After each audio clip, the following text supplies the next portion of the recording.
आपके जन्म देने वाले बेटे से ज़्यादा कर दे, कहीं ना कहीं फिर भी आप उसको कह दोगे कि क्या करा है तूने मेरे लिए। और अपना बेटा चाहे लात मारे चाहे घूंसे मारे, आप उसको कभी नहीं कह सकते कि चल मेरे घर से निकल जा लेकिन उसको निकाल दोगे। तो जब भी कहते हैं कि कहने में और करने में बहुत अंतर है हम लोगों के लिए। हमने मान लिया है कि हमारे गुरु महादेव हैं, लेकिन कहाँ तक है हम लोग ये नहीं जानते। खाली एक सीमित दायरे में हमने गुरु बना रखा है कि हाँ महादेव काम करते हैं, वो भी कब, जब हमें कुछ मांगना होता है, घर के लिए मांगना होता है, परिवार के लिए मांगना होता है। लेकिन कभी भी निश्चल भाव से कभी ने किसी ने भी गुरु का काम नहीं करा, ना कभी सोचते हैं कि हाँ हमें महादेव के लिए कुछ करना है या महादेव का काम आगे बढ़ाना है या किसी और गुरु भाई बहन से हमें संपर्क करना है। नहीं, ये होता है हफ्ते में चर्चा होती है, चले गए, 3 सूत्र बोल दिए, अपना होगी। बाकी जिस दिन चर्चा नहीं होती, हम लोग ये नहीं करते कि हम लोग पार्क में जाते हैं घूमने के लिए या कहीं उठते बैठते हैं या हमारे घर में कोई आता है, हम उनसे अपने गुरु की बात नहीं करते, जबकि करनी चाहिए। वैसे भी हम दुनिया भर की बातें करने में माहिर हैं। कहते हैं ना, हम लोग हर तरह की बातें करने में माहिर हैं, चुगली करने में माहिर हैं, एक दूसरे की बुराई निकालने में माहिर हैं, है ना, दूसरे के घर में झांकने में माहिर हैं हम लोग कि दूसरे घर में क्या हो रहा है, इन चीज़ों में हम माहिर हैं। लेकिन एक खाली महादेव के काम के लिए माहिर नहीं, जबकि इन चीज़ों की हमें जरूरत ही नहीं पड़ेगी अगर हम महादेव का काम में माहिर हो जाएंगे। क्योंकि ना तुम किसी के घर में झांकने की कोशिश करेंगे हम, और ना किसी की चुगली करने की कोशिश करेंगे, और ना किसी का बुरा देखने के लिए कोशिश करेंगे हम। क्योंकि हमें केवल महादेव ही महादेव दिखेगा, ना तो उसमें बुराई दिखेगी ना कुछ दिखेगा। कहते हैं ना, इसलिए कहते हैं साहब भी कह के दुनिया से चले गए कि आप महादेव को अपना मानो। महादेव से बड़ा कोई नहीं है दुनिया में। एक महादेव ही है जो तुम्हारे अपने हो सकते हैं। बाकी दुनिया छल कपट करके तुमसे धोखाधड़ी करेगी, कुछ नहीं करेगी, मतलब के लिए तुम्हारे साथ रहेगी। जिस दिन मतलब निकलेंगे तुम कहाँ और हम कहाँ, चाहे अपने बेटा बेटी भी हो, कोई भी हो। कहते हैं ना, पति भी जब कब तक साथ देगा, जब तक मेरा शरीर काम कर रहा है तब तक मेरा पति मेरा साथ देगा। अगर मेरे शरीर में कोई दिक्कत परेशानी आएगी तो पति भी साथ नहीं देगा। और जो काम औरत कर देगी ना, वो पति नहीं कर सकता कभी भी। ये बात हकीकत है, सही बात है, नहीं कर सकते। क्योंकि भगवान ने उसको इतना मजबूत बनाया है कि वो पूरे घर का बोझ अपने कंधों पर रख सकती है, लेकिन पति रख नहीं सकता। उसको जरूरत पड़ेगी वो दूसरी ले आएगा, हमारे मरते दूसरी ले आएगा, क्योंकि उसको पता है कि मैं ये काम नहीं कर सकता। लेकिन बहुत कम औरतें होती हैं जो दूसरा पति करती हैं। वो सोचती है क्या करना है, अपना जीवन में ऐसे ही काट दूंगी। अब क्योंकि कहते हैं ना, सहारा किसका लेना है, किसी का मत लो, अपने कंधे रख के बंदूक चलाओगे तो जीतोगे। यानी कि आप अपने गुरु को लेके चलोगे ना, आप कभी हार नहीं सकते, और बाबा हारने नहीं देगा, इतना विश्वास है बाबा के ऊपर। क्योंकि साहब नहीं हारे तो फिर हम क्यों हारेंगे।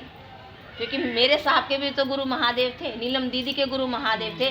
जब वो लोग नहीं हारे तो हमारे गुरु भी तो महादेव हैं, तो वो हमें कैसे हारने देगा।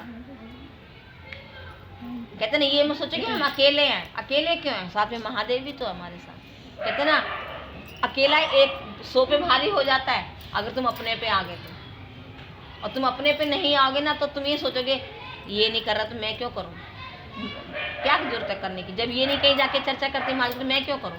क्या महादेव महादेव करते रहेंगे और कोई काम नहीं है। और काम करते तो उसमें तुम्हें क्या फ़ायदा मिलता है और महादेव चर्चा करके क्या फ़ायदा मिलता है, ये देख लेना। कहते हैं ये बैंक ऐसा है, बिना मांगे इसमें आपके पैसे आते रहते हैं, और जहां आप बातें करते हो ना, वहां तुम्हारा पैसा जाता है, आता नहीं है। किसी ने मांग लिए ना, अगर दोस्ती बढ़ा ली ज़्यादा, वो पैसे मांगेगा और तुम उसको दोगे, क्योंकि वो इतना गिड़गिड़ाएगा, इतना रोएगा कि आपका दिल पसीज जाएगा और आप उसको पैसे दे दोगे। सही बात है ना। लेकिन फिर वापस नहीं आएंगे, ये उम्मीद मत करना उससे। फिर तुम्हारा फ़ोन भी नहीं उठाएगा, तुम्हारे से बातें भी नहीं करेगा, फिर गली काट के चला जाएगा वो।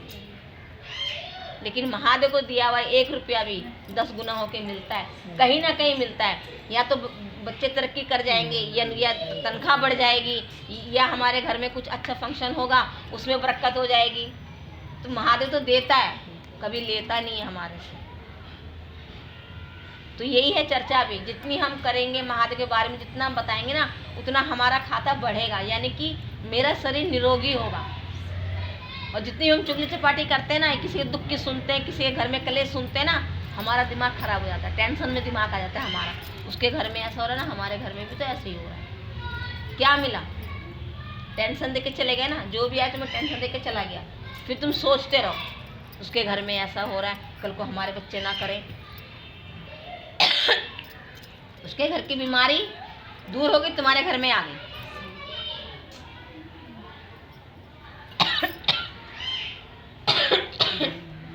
जब भी कहते हैं अगर लेना है ना किसी से, अच्छी बातें लो, अच्छी वाइब्रेशन लो उसकी, गंदी वाइब्रेशन से तुम्हारा घर बिगड़ेगा।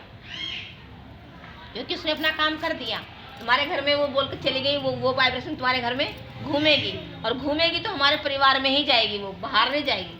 क्योंकि खाना हम लोग बना रहे हैं, दिमाग में वही चल रहा है, अब वो चल रहा है तो हमारे हाथों से हमारे खाने में आ रही है, खाने से जब मेरा परिवार खाना खाएगा तो उनके सबके अंदर जाएगी, उनके अंदर जाएगी तो उनकी भाषा, बोलचाल, तरीका उनका वैसे ही हो जाएगा। जब भी कहते हैं खाना बनाते समय ना, या तो भजन सुन लो, या फ़ोन पे या टीवी में भजन चला लो, कुछ भी चला लो, लेकिन ऐसा करो कि खाने में ना शुद्धता जाए। शुद्धता जाएगी तो आदमी के विचार बदलेंगे, विचार बदलेंगे तो फिर दुनिया भगवान की बातें करेगा, भगवान की बातें करेगा तो उसका तन और मन दोनों साफ हो जाएंगे। हम लोग ये कहाँ करते हैं? हम फ़ोन करते करते खाना बनाते हैं, चाहे उसमें अच्छी बात हो, चाहे वो बुरी बात हो, चाहे कैसी, चाहे हंसी मजाक की बात हो, वही चलता है। क्योंकि मोबाइल भी आजकल जीवन का एक हिस्सा हो गया है। बिल्कुल। लेकिन इसको इतना भी अपने ऊपर हावी मत होने दो कि कल को तुम्हें नुकसान दे।